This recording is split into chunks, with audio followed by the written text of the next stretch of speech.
अस्सलामुअलैकुम दोस्तों, आज की वीडियो में हम बात करेंगे जनूबी कोरिया के तीसरे इजरा के बारे में। जी हाँ, तीसरे इजरा का ऐलान हो चुका है और कई पाकिस्तानियों के वीज़े भी आ गए हैं। हर साल हज़ारों पाकिस्तानी इस वीज़े के ज़रिए कोरिया जाते हैं।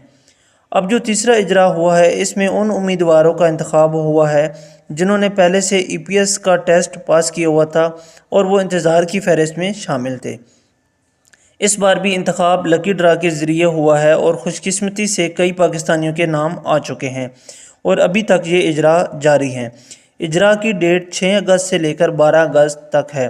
थर्ड इजरा की OIC की ऑफिशियल वेबसाइट पर आप अपना नाम आसानी से चेक कर सकते हैं।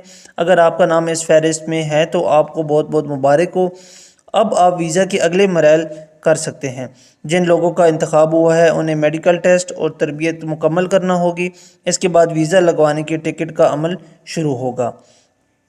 अगर इस बार आपका नाम नहीं आया तो परेशान ना हो, अगला इजरा जल्द मुतवक्के है। रोज़ाना OIC की वेबसाइट चेक करते रहें और अपनी तैयारी जारी रखें। वीडियो पसंद आई तो इसे लाइक शेयर करें और इस चैनल को ज़रूर सब्सक्राइब करें और अपने दोस्तों के साथ भी वीडियो को ज़रूर शेयर करें। मिलते हैं एक नेक्स्ट वीडियो में, तब तक के लिए अल्लाह हाफ़िज़।